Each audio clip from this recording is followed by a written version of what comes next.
The sun rises over the dense Ardennes forest, casting long shadows across the winding roads clogged with tanks, trucks, and weary soldiers.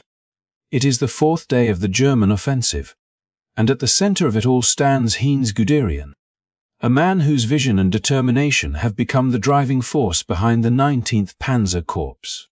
His order is simple but unyielding: reach the river Meuse and cross it, no matter the cost.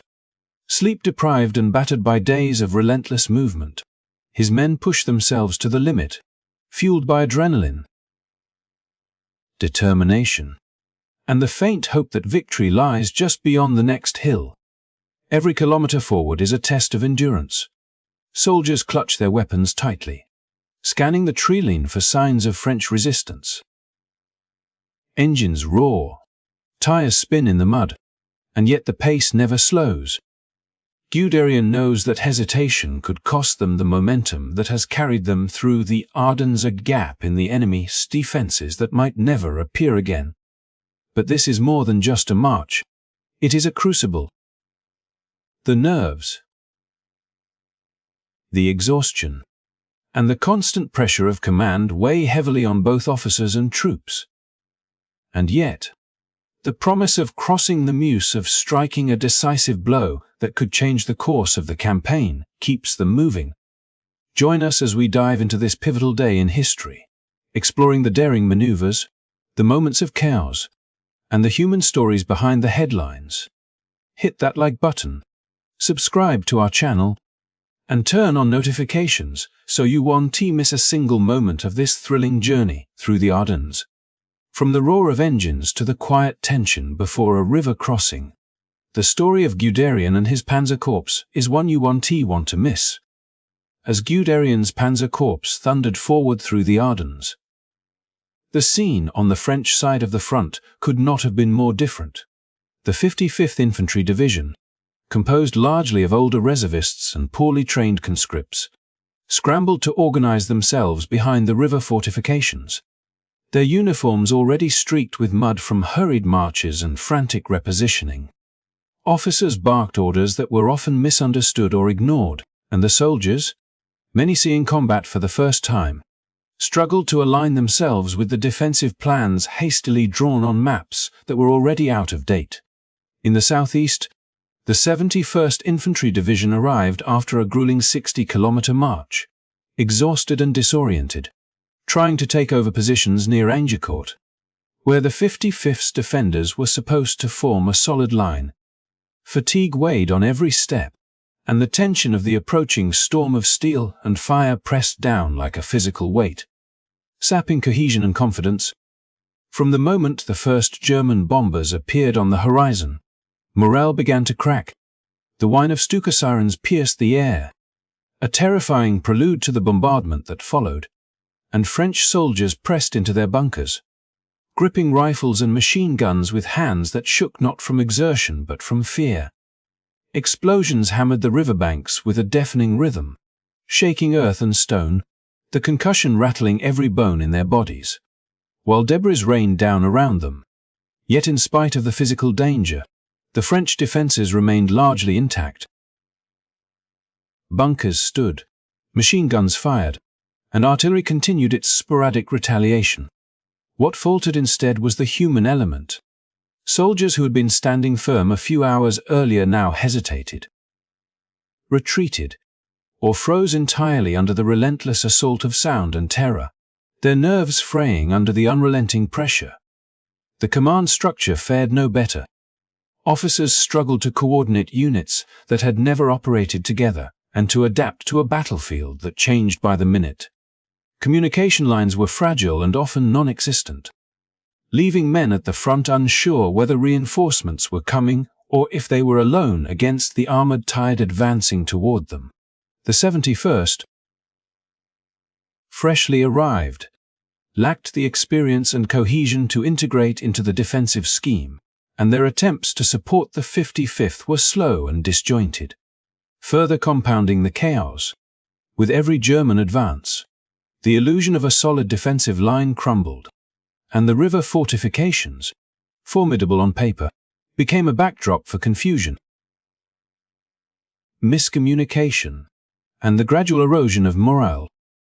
In the villages and along the banks of the Meuse, French artillerymen and machine gunners fired bravely, their efforts heroic yet insufficient against the coordinated assault of armor, infantry, and air support that pushed steadily forward. Soldiers ducked behind sandbags, clutched their rifles, and exchanged frantic orders, trying desperately to hold ground that was slipping beneath them with terrifying speed. The very geography that had been intended to aid them, the river as natural barriers, and the elevated positions of fortifications offered little advantage when units were exhausted, disoriented, and lacking the confidence to fight as a cohesive whole. Amid this turmoil, moments of individual courage shone through, as small pockets of men stood their ground, covering retreats or attempting to stabilize flanks under fire. But such acts could not compensate for the overall disarray. The 55th and 71st Divisions, despite their presence and numerical strength, were vulnerable not because they lacked weaponry or positions, but because the human elements of war training, experience, morale, and unity had already begun to crumble under the psychological and physical pressures of Guderian sea advance.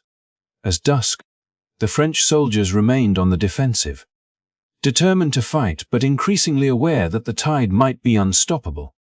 Their lines stretched thin, their coordination faltering, and the river fortifications, intended to be a bastion of resistance, now served as witness to a battle that tested not only strategy and arms but the very endurance of the men themselves. As the first streaks of sunlight cut across the Ardennes sky, a new, more terrifying dimension of the German assault descended upon the French defenders, heralded by the unmistakable, piercing wail of Stuka dive bombers. These aircraft, with their menacing sirens designed to shatter nerves before bombs even struck, swooped in low and fast, releasing payloads that pounded the riverbanks and fortifications with an almost rhythmic brutality. From the ground, the French soldiers could only clutch their rifles and brace against the earth-shaking concussions, each explosion hammering the bunkers and trenches, showering debris over men who had spent the night restless and the morning anxious, already fraying from fatigue and fear. The Luftwaffe's dive bombers came in waves, each followed by level bombers that dropped larger ordnance, a terrifyingly methodical display of destructive coordination. And as the morning gave way to afternoon, German artillery joined the orchestration, lobbing shells with pinpoint accuracy into positions that had barely begun to recover from the first strikes. Despite the sheer intensity of the bombardment, the French fortifications, a testament to decades of military engineering, largely withstood the physical onslaught.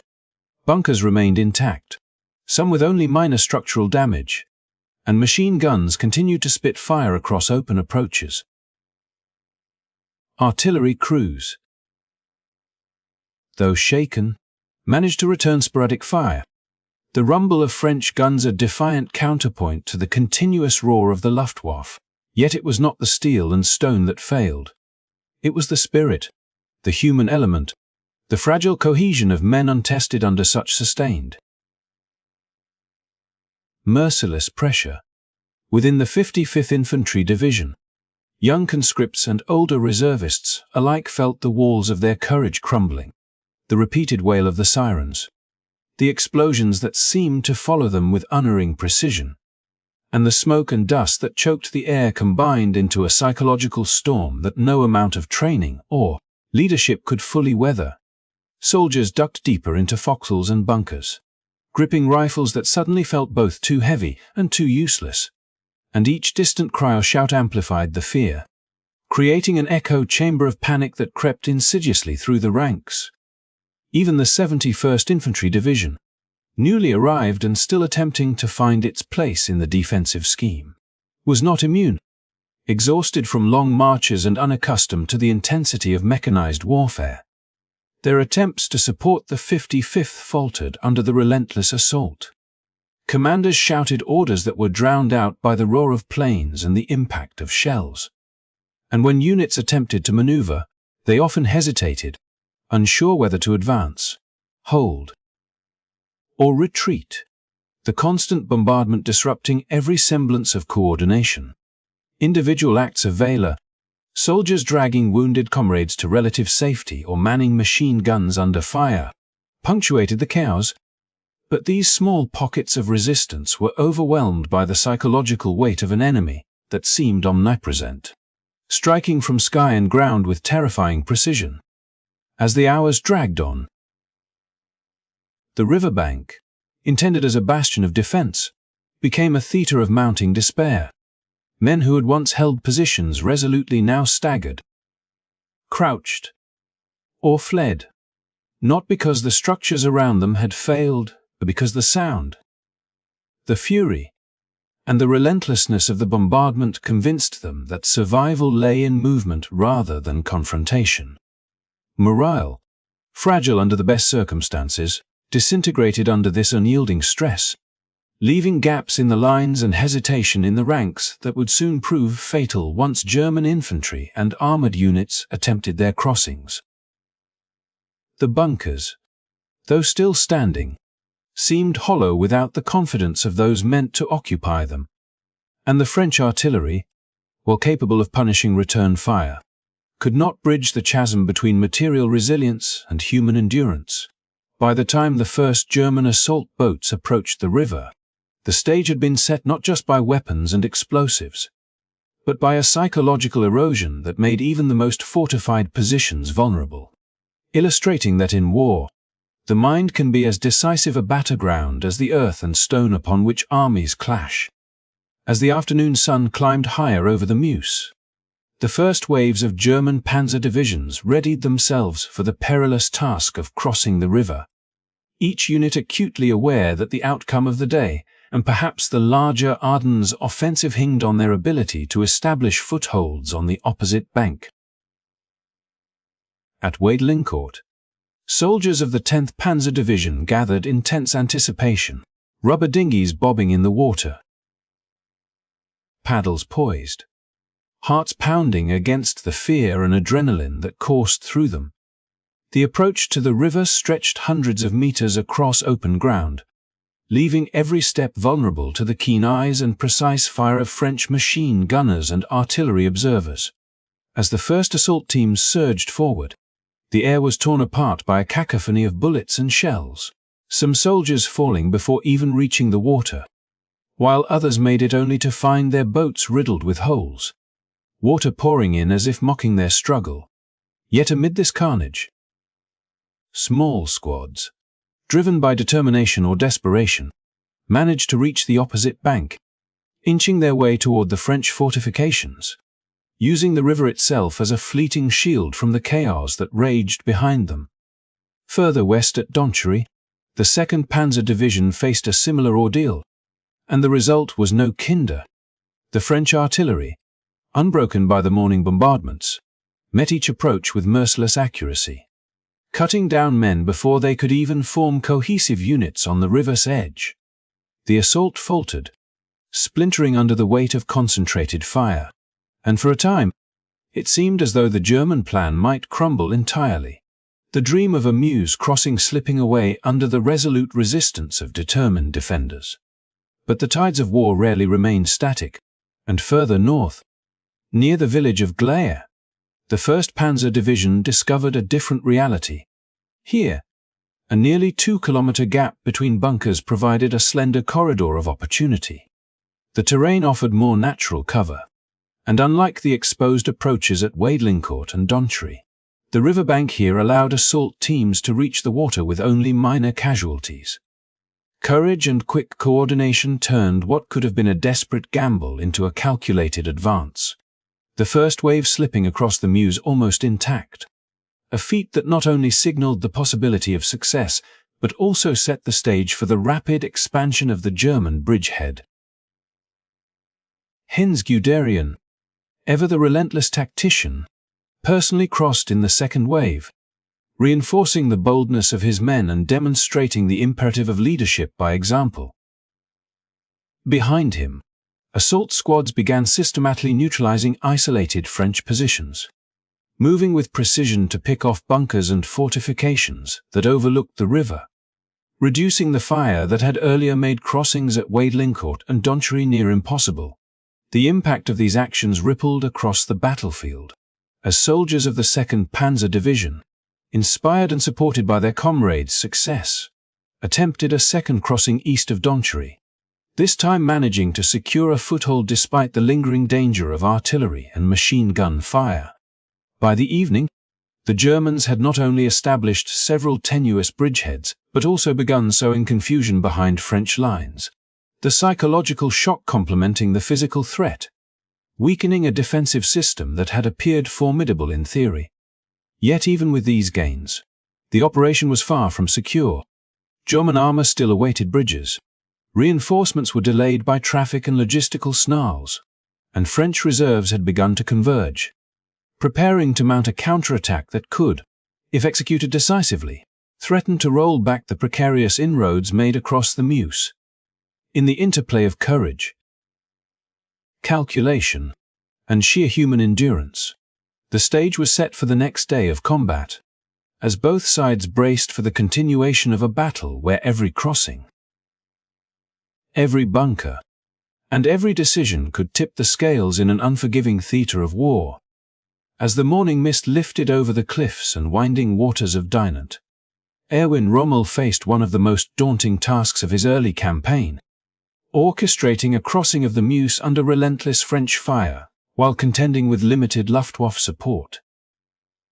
The river, a seemingly modest 80 meters wide, belayed the lethal gauntlet of entrenched French machine gunners and mortarmen, positioned in fortified houses and elevated bunkers, their vantage points enhanced by the rugged terrain that turned natural rock formations into almost insurmountable defensive obstacles. Across the river, the ruins of Crèvecoeur Castle loomed, a 15th-century fortress now serving as a perilous observation post from which French artillery called down precise, punishing fire. For Rommel, success depended not merely on the courage of his men, but on his ability to direct operations with both clarity and daring, a challenge compounded by the narrow focus of the Luftwaffe, whose attention was fixed on Guderian's efforts at Sedan, leaving Rommel with minimal aerial support. Unfazed, Rommel immersed himself in the action, shuttling between the northern and southern crossing sites with a relentless energy that inspired his troops even as the French defensive fire tore through the morning air. At the northern site, he coordinated the 6th Rifle Regiment and the 7th Motorcycle Battalion, ensuring that each movement was synchronized and that artillery fire was deployed with precision to suppress enemy positions long enough for assault boats to reach the riverbank, further south at Leffe, where Rommel placed the bulk of his effort. The 7th Rifle Regiment, supported by the 25th Panzer Regiment, faced a concentrated hail of bullets and shells, each man paddling through a torrent of danger toward a fortified shoreline that seemed to grow taller with each passing second. Recognizing the urgency, Rommel did what few commanders would dare. He waded into the water up to his hips, personally helping to ferry men and equipment across the river, lending his presence as both shield and signal, a living demonstration of leadership under fire. Hours passed in a tense bullet of bravery and chaos, as small groups of soldiers established tenuous footholds on the French-held bank, their advance made possible only by Rommel's unceasing direction of artillery support and the judicious allocation of limited resources. He dispatched additional panzers and ordered individual artillery pieces forward, creating temporary suppression of French strongpoints, while engineers worked feverishly to construct a single bridge capable of bringing across heavier armor. By afternoon, the combination of Rommel's strategic audacity and the disciplined execution of his troops had secured 2 small but crucial bridgeheads, marking the first tangible successes against a river that had seemed impassable in the face of determined resistance. Yet the story was far from complete. The French, alerted to these crossings, attempted a counterattack against the northernmost bridgehead, yet their efforts were hindered by delays, poor coordination, and Rommel's foresight, which had already secured the southern site as the primary point of German reinforcement. Here, he would continue to funnel armor and engineers, expanding the bridgehead in preparation for further exploitation, demonstrating not only tactical brilliance but also a remarkable understanding of the psychological weight of visible. Courageous leadership. Every movement he made, every order he issued from the front, reinforced the morale of his men while simultaneously amplifying the pressure on the French defenders, who, despite fierce resistance, began to see their positions slowly encircled and undermined. In the midst of fire, water, and stone, Rommel's actions at Dinant would echo far beyond this single operation, establishing a template of aggressive, hands-on command that combined tactical ingenuity, personal courage, and a relentless drive for initiative, qualities that would come to define his military career and shape the unfolding narrative of the Ardennes offensive. As evening settled over the Ardennes, the landscape was marked by smoke, shattered defenses, and the echo of relentless battle, while Guderian and Rommel had managed to establish footholds across the Meuse. The wider picture remained far from the decisive victory they had envisioned. In sectors like Monthemy, German forces faced a starkly different reality. French defenders, though battered, had not relinquished their positions. Units such as the 42nd Colonial Infantry Regiment used the narrow peninsula and rugged cliffs to their advantage, holding the high ground and channeling German assaults into kill zones that inflicted heavy casualties and forced repeated delays. Lieutenant Paul Barbestis' company, though eventually overwhelmed, had exemplified the determination and skill of these defenders, making the Germans pay dearly for every meter of territory. The terrain itself, canyon-like gorges, rocky outcrops, and a river that meandered unpredictably, turned the crossing into a nightmare for anyone without both courage and careful planning. Even as German engineers labored to construct pontoon bridges, the logistical nightmare of advancing vehicles and reinforcements threatened to undermine the gains already won. Traffic congestion stretched for miles along the Ardennes roads, trapping infantry, artillery, and supply columns in an immobile snarl. Every hour of delay allowed the French to reorganize, reinforce, and prepare for counterattacks that could cut the bridgeheads off before they could be fully exploited. The delicate balance between the bold audacity of the panzer divisions and the harsh limitations of terrain, logistics, and limited bridging resources became painfully clear. Victory would require not only tactical brilliance but also flawless coordination and a relentless pace that pushed men and machines to their limits. Despite these challenges, the stakes were enormous. Every bridgehead, every meter across the Meuse represented the potential collapse of French defensive lines and the opening of a corridor deep into enemy territory. Guderian's insistence on rapid action and Rommel's hands-on leadership had shifted the momentum in German favor. But the campaign was far from secure. French counterattacks loomed like shadows over each nascent German position, and any misstep could have left Panzer Group Kleist vulnerable to encirclement and devastating losses. The nightfall did not bring relief. It brought a tense anticipation of the next day's battles, where every decision would be magnified by the consequences of fatigue. Incomplete reinforcements, and the ever-present threat of a determined enemy. As we reflect on the events of this pivotal fourth day, it becomes clear that success in war is never guaranteed, even with superior tactics and courage. The Ardennes campaign illustrates the interplay of leadership, morale, terrain, and logistics in determining the outcome of battle, showing us that victories are built as much on discipline and preparation as on daring. Thank you for joining me on this journey through history, exploring the dramatic and often overlooked details of the Battle of Sedan. If you enjoyed this deep dive into the Ardennes offensive, make sure to like this video, subscribe to the channel, and hit the notification bell so you won't miss the next episode of our Wu Yu 2 miniseries. where we continue to uncover the stories of courage, strategy, and the human experience in the crucible of war.